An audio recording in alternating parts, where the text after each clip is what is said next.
Wow! Glowing nga. Para ano, glow from within. Tingnan nyo! Ang smooth! Uy! Ang ganda ng packaging nila.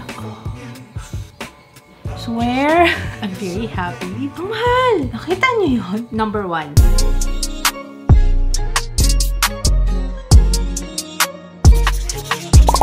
Hello everybody! Welcome back sa ating channel. Meron tayong itatry ngayon. Yes, Lovely Cosmetics tayo. This is my first time na matry itong brand na to. Local brand sila. And guys, pag meron kayong mga request, feel free to comment down below. Last year pa to request sa akin. I know. Sorry na. Ngayon ko lang siya gagawin. Ngayon lang ako nakapurchase kasi nung last time, laging sold out. Kaya, ayan, ginrab ko na kung ano yung available na shade. Sige, push natin. Syempre, ang hirap bumili kapag walang stock, di ba? So, itong mga binili ko, ito yung mga best sellers nila. Lalo na to, yung setting spray, ang dami nagre-rave niyan. Meron naman tayo pang full face, I think. Hindi ako sure, pero okay. So, tingnan natin. Simulan muna natin sa, ayan nyo, ang dry na labi ko. Meron akong lip oil na binili, so let's try that. Glossy lip oil. Ang shade na kinuha ko is FR. Is it for real? For real? Tama ba? Fur. Sorry na, hindi ako maano sa Gen Z terms. Gen Z ba to or Alpha na yata? Oo, hindi ako familiar. Sorry. This is the glossy lip oil. Ang price niya is 388 pesos. Mahal ah. Totoo ba? Nabili ko siya 350 kasi naka-sale nun. Lovely glossy lip oil, hydrating lip gloss treatment. 8 ml. Malaki naman. Marami naman siyang laman. Okay. Glossy lip oil, moisturizing and hydrating formula. So, ayan na, kailangan ko. Maglagay muna tayong lip oil. Kung pinaprep natin yung skin natin, syempre, skin din naman yung labi. Prep din natin siya. Ang lambot. Unang impression ko, ang ganda ng applicator. Ang sarap niyang pang-apply. Malaki kasi siya. Tingnan nyo. Malaki, malapad. Ang sarap niyang ikayod. Malambot siya. Very hydrating. Pwede rin tong topper. Ganda rin na meron siyang kulay. Kasi ngayon, guys, kahit na sa gabi, bago ako matulog, mas na-enjoy ko yung mga lip oil na merong kulay. Or ginagawa ko, usually ginagamit ko yung Arcadia Beauty na jelly tint. Yung stick, gaganon ko lang sa labi ko, tapos ako maglalagay ng Lucas Papaw. Kung isang ano lang, edi mas mabilis. Ang ganda ng kulay ni Furreal. FR. Ayan. Sorry, matanda na si ate nyo, oo. And first impression, parang feeling ko, parang natural to. Feeling ko wala siyang masyadong chemicals. Oo, parang ganun yung pakiramdam. Tsaka yung amoy niya, kasi nga amoy fruity, na candy, ganyan. So, yun lang naman ang aking first impression sa kanya.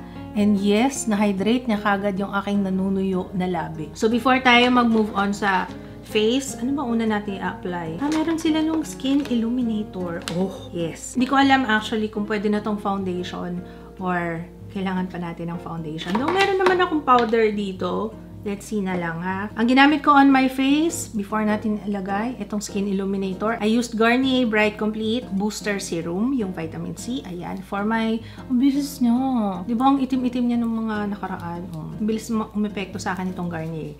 And then, Saku Skin na sunscreen. Listahan ng mga products na ginamit ko, as usual, nasa description box. Kaya kinuha kong shade is medium. Pero meron sila, buti nga naabutan ko pa, 10 na lang yung available nila ngayon sa Shopee. Meron silang 5 shades na available dito sa Skin Illuminator. And bestseller nila to. A versatile liquid luminizer enriched with moisturizing components to grant your skin a real-life airbrushed effect. Pwede siya under or on top of makeup. Pwede rin siyang i-blend with foundation. Pwede rin siyang as highlighter, so on top of makeup. Pero tingnan natin ha, nang siya lang muna. Guys, available na ulit ang travel brushes. Okay? Lalagay yung link sa description box. Kung naghahanap kayo ng travel brushes, ito, dual-ended na siya. Ako po. Wow! Glowing nga. Kaso na-emphasize niya ang aking texture. Sige. On this side, lagay muna natin siya sa ilalim and then sa kabilang side, ihalo ko siya with the foundation. Dahil parang ang effect niya is highlighter. Tingnan nyo, na-emphasize niya yung visible pores ko. Compare dito, diba? Ito kitang-kita kasi nga, illuminator siya. So, illuminate niya talaga yung mga visible pores dyan at yung texture. Pero let's see kung maganda siya underneath. diba? Kapag nilagay na natin yung foundation. So, ito siya nang nasa ilalim. Maglagay tayo ng foundation. Kailangan ko ng foundation dito kaso wala akong foundation ng Lovely Cosmetics. Wait, hahanap ako ng matte na foundation. Tevian foundation yung gagamitin ko. Grabe to. Matte kung matte talagang atake nito. Kaya tingnan natin kung makakatulong itong illuminator. Pero alam nyo, yung kintab niya, hindi siya, yung feeling hindi siya parang feeling oil. Parang wala lang. Pero glass skin ang effect niya, tingnan nyo. Oh. Alam nyo, perfect na to. Lalo na kung wala naman kayong texture sa skin. Kahit ito lang, parang ang, diba? Nagdagdag talaga siya ng glow eh. Apply na natin. Ang shade ko pala dito is nude. Tingnan nyo, oh. Sobrang matte na talaga. Pero grabe naman talaga yung coverage nitong foundation na to. Let's see kung nakatulong. Ayan na yung glow. Wala yung glow kapag ito yung ginagamit ko. Talagang matte na matte siya. Pero tingnan nyo, promising Okay, dito sa kabilang side naman, ang gagawin natin is imimix natin. Foundation muna. Ako, paano ko i-add to? May brush pala siya. Siguro, igaganyan ko na lang. Ayan. Naglagay lang ako ng konti. Hindi ko pa matansya kung gaano karami yung nilagay ko. Basta importante is meron naman kahit papano. And then, mix na natin siya together. And let's see. Oh, nag-iba yung consistency, oh. Maganda siya pang halo. Oh, nice. Para glow from within. Tingnan nyo. Ang ganda na effect niya, Swear. Kaso ang dami kong nalagay. Nanghihinayang ako. Wow. Almost the same sila. Yung itsura, side by side. Almost the same. So, kahit na ihalo mo, pareho lang. Wow! Wow! Maganda siyang ihalo sa matte na foundation. Pinapaganda niya yung formula ng foundation. Ang ganda! Lovely Beyond Blur High Coverage Concealer. Soft Matte Hydrating and Long-Lasting daw ito. Dalawa yung shade na kinuha ko. Isang 1FW at saka 3MW kasi yun na lang yung meron. Baka pwede kong haluin na lang, no? Kasi wala yung exact shade na gusto ko. Lagi sila out of stock. Ang ganda ng packaging nila. Para siyang babasagin. Tsaka pag hinawakan mo, parang iba yung feel. Mabigat eh. May weight. Ito yung 1FW. Okay. Ay, maganda. Ito naman yung 3MW. Ayan. Alright. Pareho silang warm. Wala na kasi yung neutral. Nabili ko to 494. Right now, ang presyo niya is 520. Oh, I have to mention, cruelty-free sila. Vegan. And once you open 12 months yung tatagal, nakalagay din naman yung expiry dito sa may box. And it's made in Taiwan. Oh, sa Cebu pala, ang Lovely Cosmetics. Hindi ko alam Sa Cebu pala sila originally. Remarkable Transfer Resistant Concealer. Impeccable full coverage daw. Opo. Ang laman niya ay 8 grams. Grabe. Tumatanda na si Mama Ann kasi makikita niyo kapag lalayo na yung ulo. Oh, lumalabo na yung mata ko. Haluin ko talaga, no? Definitely. Kailangan silang haluin. Sige, try muna natin si 1FW. Wait lang, konting-konti lang muna. Ano sa tingin nyo? Mukhang effect naman to, pero konti lang kasi high coverage siya eh. Yan ang isa sa mga kinakatakot ko. Medyo dry yung aking under eye area. Let's see. Forgiving.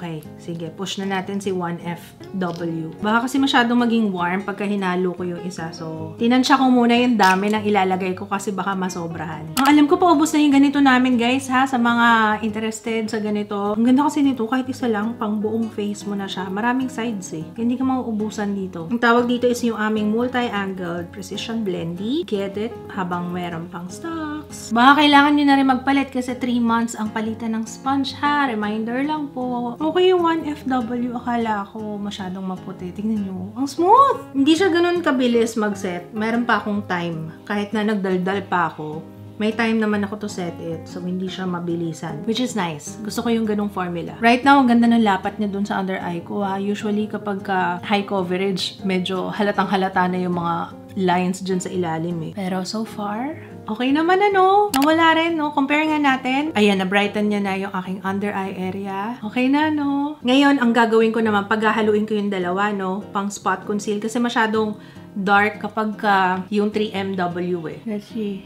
Oh, sis, ang galing. Nasa na? Asa na nga? Yan lang naman dalawa ang mga nakikita kong kailangan i-spot conceal. Oof, nice. Uy! So far ha, 3 na yung products na na-try natin. Okay sa akin so far. To set yung ating face is, I will use itong light medium to medium Lovely Cosmetics Lovely Beyond Blur Finishing Powder. Soft matte yung finish na. Minimal to sheer coverage and perfect for finishing and retouching. Ang ganda ng packaging nila. Hindi siya plastic. Tapos yung puff niya super nippies. Wow! Ang warm. Ang warm nung napili ko. Light, medium to medium kasi wala na ibang option. Ngayon, available na yung fair to light. Nung nakaraan, wala eh. Let's try muna. Parang medyo dark siya. Right, di. Okay naman. So, let's try na dito yung sponge yung apply ko. Pang-apply. Okay naman siya. Akala ko super dark eh. Hindi rin naman siya ganun ka-kita. Sheer lang talaga. Wala rin dinadagdag sa coverage. Wala siyang scent, which is good. Dito sa kabila, brush yung gamitin natin. Meron siyang salamin, guys. Oh. Yung kasama niyang applicator or brush, parehong okay lang. So, kahit anong pang-apply mo. Yes, naset na yung aking makeup. So, hindi ako masyado din naglagay kasi nga, ayoko rin mag-bake. Kasi nga, baka mawala yung effect yung nilagay natin na skin illuminator. So, definitely, pag nag-powder ka, magmamattify yung face nyo. Siyempre, pag nag-powder ka, magmamattify na yung face mo. So, tingnan natin mamaya pag nag-oil up na, pag once na mag-set yung makeup, kung mas pack na pack yung itsura niya. No? Doon ako na-excite eh. Yung glow from within, sana meron. Fudge! Nakalimutan ko may brow gel pala. Magbubura tuloy tayo sa kilay. Pero okay lang yan. Okay. I have a brow gel dito. Arch Master Brow Gel. Ang bili ko sa kanya is 422 pesos. 12 ml yung laman niya. Ang laki nito. Kaya naman pala medyo mataas yung presyo, no? Teka, try ko muna ng hindi binubura ha. Para makita natin. Pag naglagay ka muna ng foundation, ganito yung magiging itsura niya. Sige, try muna natin ha. Ay, ang ganda ng brush. Pagka ganon, diba? Nagpuputi-puti. Pero tingnan natin kung magpuputi-puti dito. Ganda ng applicator. Surprisingly. Kasi akala ko, naku, ang laki ng applicator nito. Pero parang mas mabilis. Wala akong nakikita na nagpuputi-puti. Oy, kahit hindi naburahin. Ang ganda na yung formula ngayon, no? Dati yung mga brow gel talaga namumuti eh. Ang galing! Hindi siya nagputi-puti. O, sige, tingnan niyo mabuti. Up close. Ayan. Puti siya sa umpisa, pero pag once na matuyo, nawawala na. Lah, sobrang laminated na. Magaan lang yung kamay ko, pero grabe yung dikit niya. Teka, suklayin muna natin, no? Masyado, para na ako nagulat ng husto. Yan, that's better. I like it. Ilagay na natin yung sa kapila. Gustong-gusto ko yung brush niya. Walang sakit, walang tusok. Ang ganda ng brush. Tsaka yung formula maganda rin, ha? Pero tingnan natin kung magtatagal yan. I have oily kilay. Ayusin ko lang. So, mas maganda na i-groom mo na siya. Ayusin mo na siya bago matuyo. Kasi nagmumukha na siyang matigas. Commercial break. Nagtatawag na sila eh. Magla-lunch muna kami. Babalik ako. Hindi pa tayo tapos. Mga 30 minutes lang naman ako kumain. No? 20 to 30 minutes. Bumagsak na siya. May mga natirang konti. Siguro kasi nga meron ng product doon sa face natin. Ano? So, hindi na siya ganun kakapit. Pero, good thing kasi hindi naman siya nagputi-puti. Pero, hindi na siya ganun kakapit. Mas didikit yan kung wala ka talagang nilagay. Pero ako talaga, sorry ha, gusto ko lang itry yung brow gel nila, pero dito pa rin ako kay Bayfree. I'm sorry. No, pwede naman siya, lalagyan mo lang siya ng kulay, pero ako kasi, ito kasi kumukulay din siya, blonde to by the way. Parang dual purpose na siya. Ginugroom niya yung brows at the same time, kinukulayan niya na yung hair. So, ito na siya. Isang product, yan na yan. Sa kilay ko. Ayusin ko lang ha. So, pwede pa rin naman siya ipatong. See? Ayan. Gusto ko lang talaga siya itry, pero kung ako yung tatanungin nyo, kay Bayfree pa rin ako. Glimmer Liquid Eyeshadow ng Lovely Cosmetics. Ang price nito is 388 pesos din. Pero nabili ko siya 350. Meron siyang 4 na shades na available. Pero ang kinuha ko is si main character. Kasi very fitting. Char. Oh, nice! Kita niyo yan? Wow! Ooh, I like it. Okay, lagyan natin. Gusto ko yung mga ganyan lang eh. Ayan, oh. Gusto ko yung magmumukha lang basa. Kasi ito, obvious na obvious yung glitters. Pero let's see. Ayan, dinadagdagan niya ng oomph yung overall look sa true lang. I like it. Sana hindi siya mag-crease. Mabilis siya mag-set. So, kaya may mga pakinang-kinang tayo dyan sa ating eyelids. And kung kumapit naman siya, sa eyelids lang, wala namang fallout. Side merong konti. Pero siguro na-touch ko lang yan. Wala rin siyang amoy. Pwede rin tong pang topper eh. Pwede ba tayo magdagdag? Yes, pwede pa. Why not? Oh, yes.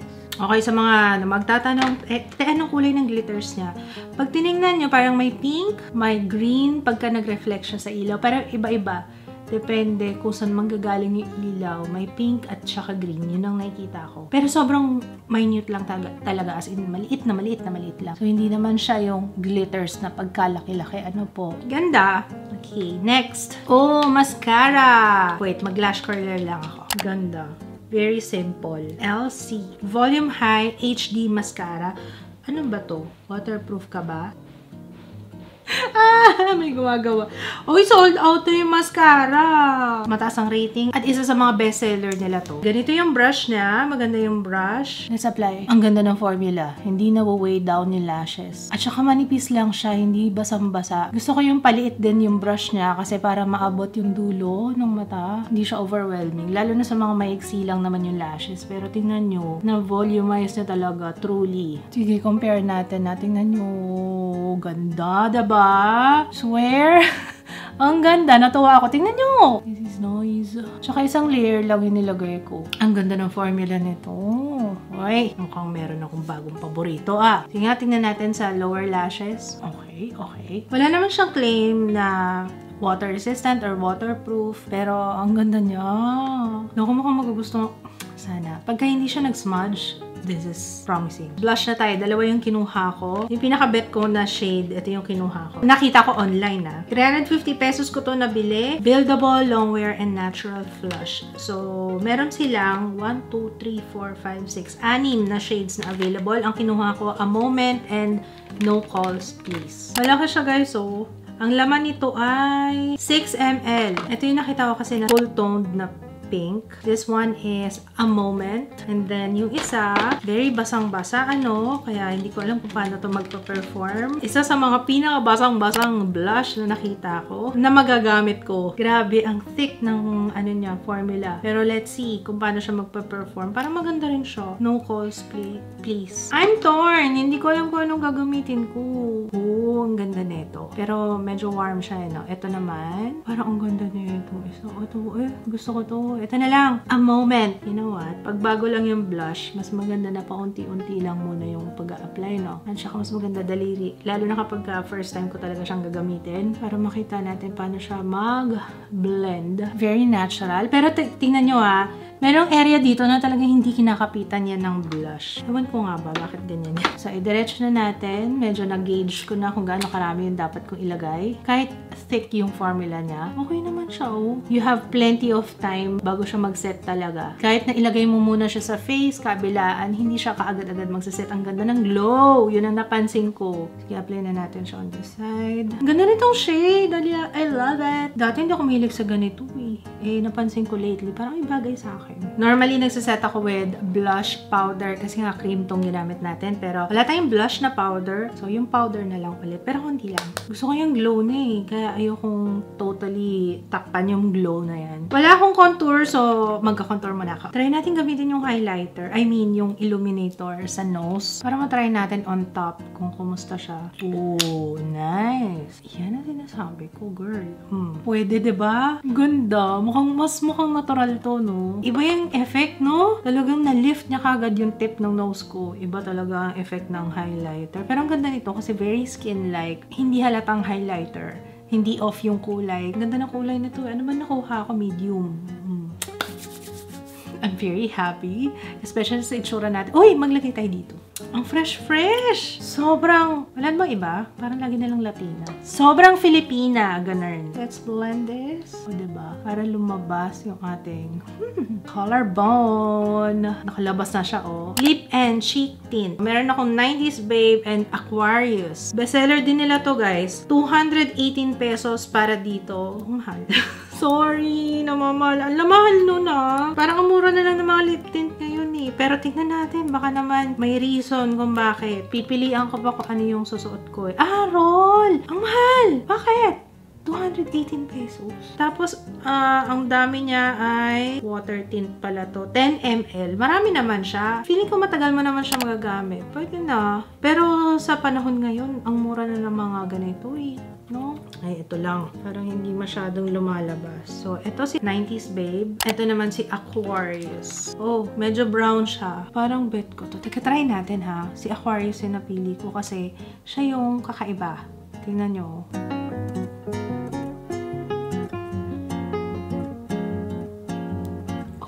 Nakita niyo yun? Wow! I mean, isang ganun pa lang. Pag tinignan mo siya dito, parang, ay, ba't ganun? Ang dark. Baka umitim yung labi ko. Pero pag nilagay mo sa labi, ito na siya. Teka lang, ang hirap lang na lumabas. Ayun. Huwag kayong mag-rely sa swatch, Mas maganda siya sa lips. Uy, ang ganda!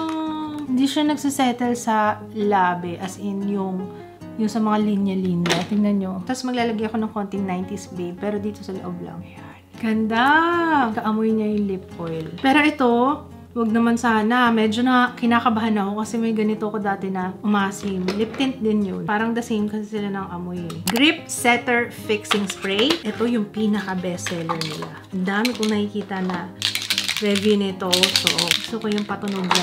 Tapos naman na tayo sa ating look. Hintayin ko lang muna ito mag-set. Nagdagdag din ng glow yung setting spray, ano? Parang naging extra glowy. Pero ang ganda ng skin ko. I mean, na-enhance rather. Na-enhance ng mga products na ginamit natin today. Yung skin ko. I am very, very happy sa ating look for today. Honestly, ang ganda niya. Lovely Cosmetics. I have high hopes actually dito sa lahat. Pero so far, ang pinaka, it's a yes talaga sa akin. So far ha, si Skin Illuminator, si mascara, yung eyeshadow. Huwag na natin isa-isahin. Feeling ko lahat. Ang ganda niya. Ngayon, magkakaalaman na tayo kasi i-wear test natin to. So, let's see kung talagang pangbuong araw siya. Okay, mamaya, malalaman natin kung ano yung worth it na nabili ko dito. Lahat to guys, binili ko. Anyway, lalagay ko yung link sa description box. Lahat ng mga products na ginamit natin for today. Ang fresh! Kainis! Ay, punta tayo sa natural lighting. Tingnan natin. Ito siya. On natural lighting. Ang fresh! Tinitingnan ko yung sarili ko sa salamin. Fresh mo, girl! Yeah! Okay, guys. Time check. It is now... O, diba? Orasan talaga. 5:15. Ayan yung narinig ko kanina na maingay sa studio.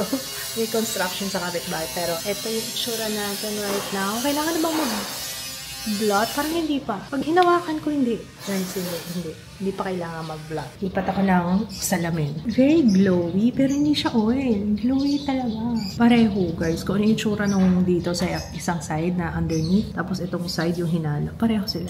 First blot. Legit, first blot talaga tayo. It's now 6:41. Sinabi ko ba kanina kung anong oras tayo natapos mag-makeup? Parang hindi. Guys, 2:00 yun. I'm so sorry. Medyo past 2. Sorry. O, diba, bongga? Hindi ako nag-bake pa niyang lagay na yan. Ano lang yan, yung pressed powder. Ilang oras na rin. At saka nandun ako sa labas. May kasamang pawis yan. Hindi po ako tuloy-tuloy sa aircon. Alam niyo kung nag-bake ako, feeling ko kahit mga umabot tayo ng mga mahigit 6 na oras, hindi ako mag-blot agad. Pero considering na hindi tayo nag-bake niyan, tapos ganito yung oil, okay na okay yun sa akin. Tapos mainit pa ngayon. Wala ko nakikitang kumalat sa mascara. Naku, ang ganda ng mascara nila. Tsaka ganun pa rin yung itsura niya, no? Hindi bumaba, hindi bumagsak, tapos may kulay pa rin yung aking lips. Lovely Cosmetics. Kaya pala laging nire-rave yan. Nakikita ko yan sa ibang content creators na nire-rave nila, especially yung setting spray. Tingnan nyo, wala akong nakitang nag-crease. Uy, ang hirap maghanap ng ganyan ha, ng eyeshadow na cream or liquid eyeshadow na hindi nag-crease sa akin kasi ang daming folds ng talukap ko. And surprisingly, tingnan nyo, walang crease. Ang galing, Lovely Cosmetics. Okay pa rin yung blush ko. Though yung part dito, yung sabi ko sa inyo na ang hirap kapitan ng blush. Ayan, medyo nawala na siya. Medyo may transfer yung blush, liquid blush. Dito sa blotting paper, nakikita ko siya. Nakikita nyo, ayun, medyo mapink yung dulo. Sa ngayon, ang medyo nag-aalangan ako is yung blush. Ewan ko, siguro kasi marami na akong blush. Maganda yung shade na nakuha ko, oo. Pero yung formula niya, parang it's too wet. Tsaka hindi siya ganun katagal sa cheeks. Ang dami ko pang nilagay niyan kanina. Sa totoo lang. Tapos first blot pa lang to. Dapat meron pa ako. Wala na eh. Meron pa naman guys ha. Meron pa naman. Itong side na to. Yung areas ng face ko na hindi nag-oil. Ayan. Kagaya nito. Ito dito. Meron pa. Mabilis matanggal yung blush. Yun lang napansin ko. Anyway, hindi naman kasi tayo patong ng powder blush eh. Kaya nga nire-recommend ko lagi. For sure, meron kayong powder blush kung meron kayong liquid blush. So, yun ang pampatong nyo para lang maset siya talaga. Okay, babalik ako mamaya. But parang final update na tong haba yata. Okay, babalik ako mamaya for my final thoughts. Pero so far, so good. It is now 9:09. Last and final update. Grabe ang pawis ko. Galing ako sa labas, nag-bike ako. Yun ang routine ko lately. Yung aking workout na rin. Something I enjoy. So, ayan, pawis na pawis po tayo, no? Parang hindi masyado. Ayan, pawis ako, guys. Hindi lang masyadong halata. Pawis ako. Gusto niyo pa ba mag-blot? Sige, para lang mapakita ko sa inyo yung dami ng oil right now. Yung pang alas 9 na oil. Ano kasi, I like it. Nagustuhan ko. Hindi ko na patatagalin tong review na to, no? Ayan. Pero, ayan, kita nyo naman. Ma-oil na. May kasama pang pawis. Wala na. Kasi pawis na yun nasa taas. Alright. Isa-isahin natin. Skin Illuminator. Nakakaganda lalo. Lalo na sa matte na foundation. Kung gusto nyo ng extra glow. Tapos ginamit ko rin siya pang highlight ng nose. Nandiyan pa rin ba? Hindi ko alam eh. Kasi parang pawis na siya eh. Pero yun lang naman yung ginamit ko sa nose ko. Fairness, no? Parang hindi siya mukhang highlighter talaga. Parang very natural lang yung dating. May glow talaga from within. Siyempre, alam niya na yes sa akin to. Pwedeng foundation muna and then saka siya. Pwede rin halo. So, ang ganda nga eh. Kasi at least, diba, lahat ng ways pwede mong gawin. Setting spray, hindi naman talaga ako nag-decide on first use. So, kailangan ko pa siyang i-test out pa more.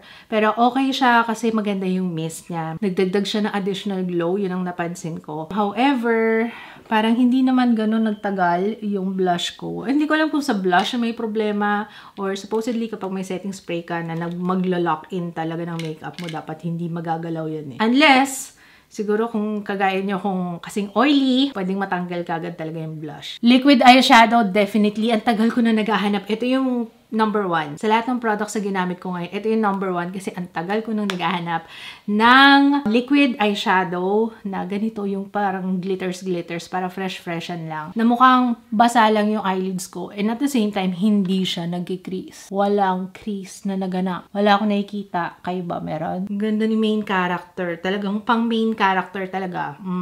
Pasado. Concealer! You know what? Okay yung concealer sa akin. Kahit nilagay ko sa ilalim ng mata. Yun nga lang yung sa spot conceal. Parang natanggal din siya. Natanggal ba? Medyo natanggal. Sa akin hindi siya ganun kakapal para sa spot conceal. Pero sa under eye area, perfect. Wala akong nakita nag-crease dyan. Sa under eye area ko, hindi rin siya nagmukhang chunky. Hindi siya mukhang nag-crack-crack. Okay na okay siya. Wala nag-settle dun sa fine lines. At saka ang laki nito. It's a yes. Blush. Siguro umay na lang talaga ako sa mga blush lately kasi napakadami ko pong blush. Maganda sana yung formula niya. It's liquid. As in malabnaw na liquid. Hindi siya cream. Hindi siya pagka binlend mo yung mukhang matte. Hindi baka. Kaya medyo kinakabahan din ako kanina kasi sabi ko, naku, baka mag-oil up ako dito. Baka magmantika ako, ganyan. Oo, may glow siya. Yes. Siguro yun yung effect nun. Yun nga lang dahil sobrang liquidy niya. Parang hindi siya nag-grip sa skin ko. Yun lang naman yung napansin ko. Hindi siya tumagal. Don't get me wrong. Maganda yung shades. I like it. Pero kailangan ko dito ng powder. Kailangan talagang iset siya with blush na powder. Ito pala dapat yan ang nahawakan ko yung lip oil. O yung lip oil, apply ko nga. Pero sige, yung lip tint. Matagal yung lip tint. Tingnan nyo yung nasa kundi pa rin natatanggal. Kanina ko pa yung nunugasan. Meron pa rin naman siya sa lips ko may naiwan. Kasi 2 beses na ako kumain. Pero parang ang dry na ng labi ko. Kaya lip oil. Ay, parang dumami yung pagbabalat sa labi ko. After nitong buong araw. Kanina parang soft naman na yung labi ko. Hindi ko alam kung medyo nag-dry yung lips ko dito sa tint. Pero matibay siya. Ang ganda nito ito. Sa kanilang dalawa, ito yung bet na bet ko si Aquarius. Yun nga lang mahirap. Doon ako nag-struggle eh. Yung pagka hina-apply siya, kailangan gaganunin mo pa siya ng gusto. Kailangan ganyan. Para lumabas yung kulay. Siguro sa umpisa lang. I'm not sure. Pero ganyan siya ha. Guys, huwag kayong sa swatch, nakakatakot. Yung kulay. Pero pag nasa labi na, ganda. Jai, yung mascara. Second. Kasi, okay siya dito sa upper lashes. Pero dito sa ilalim, may nakikita na akong medyo umiitim yung mata ko, no? Napapansin niyo ba? Okay siya dito. Kaso dito sa baba, ibang mascara na lang yung gagamitin ko. Brow gel. Pass. Wala namang special. Maganda yung brush niya, pero hindi pa rin enough para sa akin. Gusto ko talaga yung... Ito pa rin ako eh. Tingnan nyo, pang buong araw talaga yan. Tingnan nyo, hindi bumagsak. Bay free pa rin ako. Powder is okay lang din. Maganda naman siya. Ganda ng packaging. Grabe. Gusto ko. Hindi siya plastic eh. Plastic ba to? Or nagfi-feeling lang siya. Plastic talaga. Pero mabigat eh. Ang ganda ng salamin niya. Perfect. Pasok na pasok yung mukha ko. Anyway, so ayun lang. Ito okay lang. Parang okay lang, oo. Ako, can do without. Pero ito talaga. Guys, ito. Mascara. So, yun lang guys. Maraming salamat. Sana nagustuhan niyo itong ating first impression review ng Lovely Cosmetics. Kapag gustong-gusto ko yung look ko for the entire day, most of the time, yun naman yung Mukhang pasado sa akin to. Yes, Lovely Cosmetics.